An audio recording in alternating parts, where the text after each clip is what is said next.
আজকে সেই মহান আলীকে নিয়ে মন্তব্য করে কিছু হাইব্রিড বক্তা বেরিয়েছে, মুখে লাগাম নাই। হযরত আলী নাকি মদ খাইয়া মাতাল হয়ে মাগরিব নামাজ পড়াইছে। আরে হারামজাদা বক্তা, হযরত আলী মুসলমান হয়েছেন 12 বছর বয়সে, জিন্দেগিতে কোনোদিন তিনি মদের বোতল স্পর্শ করেন নাই। তোর বাপ ইহুদিরা তোরে যা খাওয়াইলো আর তুই তাই বললি? একবার চিন্তা করলি না কার সামনে কথা বলিস? হযরত আলী 12 বছর বয়সে মুসলমান হয়েছেন, আর ওনার জন্ম হয়েছে কাবার ভিতরে। এই জন্য পৃথিবীর ইতিহাসে একজন মহিলা যার নেফাসের রক্ত বের হয় নাই, তিনি হযরত আলীর মা। কারণ হযরত আলী জন্ম নিয়েছেন বাইতুল্লাহর ভিতরে, নেফাসের রক্ত বের হলে কাবা নাপাক হবে, আল্লাহ তা হইতে দেন নাই। সুবহানাল্লাহ, সুবহানাল্লাহ। সে আলীকে নিয়ে মন্তব্য, হযরত আলী নাকি মাতাল হয়ে তারপর মাগরিব নামাজে দাঁড়াইছেন।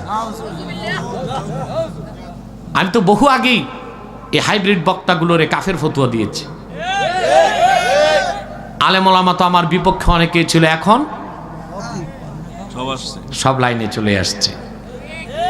তো ঘুরে ফিরে তো ওস্তাদের কথাতেই ফিরতে হয়, তাই ফিরাটা আগে ফিরলে হয় না? সারা দেশের আহলে সুন্নাত আহলে হক এই হাইব্রিড বক্তাকে পরিত্যাজ্য ঘোষণা করেছে, কিন্তু কিছু দল মরাটারে খাড়া করতেছে। বেশিক্ষণ খাড়া রাখা যাবে না। বেলুন যখন উঠতে উঠতে অনেক উপরে উঠে ফুস, ঠিক কিনা? আপনারা বুঝেন না, একটি বক্তা তার আলোচনায় নাই কোনো ধারাবাহিকতা, নাই কোনো বিষয় ভিত্তিক আলোচনা, নাই কোরআনের আয়াত, নাই হাদিসের কথা, তো মানুষ জমায়েত হচ্ছে কেন? এই কিছু ট্যাংরা, কিছু ফিস, কিছু বাংলা, কিছু ইংলিশ, তার মানে বাংলিশ, এই শুনতে মানুষ যায় না? মানুষ জমানো হয়।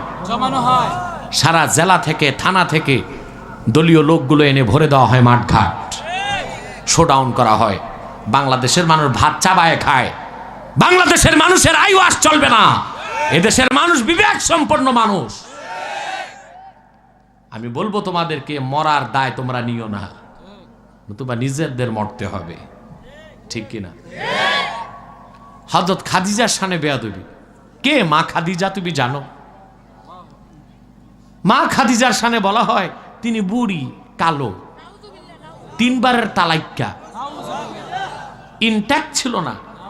মিয়া, তোমার আমার মাকে যদি কেউ এ কথা বলে বরদাস্ত হবে? কে মা খাদিজা? কে? হাদিস সাক্ষী। ইন্তেকালের পর রাসূলুল্লাহ সাল্লাল্লাহু আলাইহি ওয়াসাল্লাম জুব্বা মুবারক লাশের সাথে দিয়ে দিয়েছেন কবর। আমার নবী চেহারাটা বারবার কাবার দিকে ঘুরান, খাদিজার চেহারা সোজা হয়ে যায়। হুজুর ভয় পেয়ে গেলেন, কি খাদিজার উপর আল্লাহ কি নারাজ নাকি? আবার ওহী চলে আসলো, আল্লাহ বললেন, হাবিব, খাদিজার চেহারা দুনিয়ার কাবার দিকে থাক, আমি চাই না। আমি চাই খাদিজার চেহারাটা আমার আরশে আজিমের দিকে থাকুক। সুবহানাল্লাহ। উনি আম্মা জান খাদিজা, আর ওনাকে নিয়ে এত লাগামহীন বক্তব্য আমার বরদাস্ত হয় নাই। আমার কলিজায় রক্তের ক্ষরণ হয়েছে। আমি কুফুরির তীর নিক্ষেপ করেছি এবং অব্যর্থভাবে তা লেগেছে, ঠিক কিনা বলেন?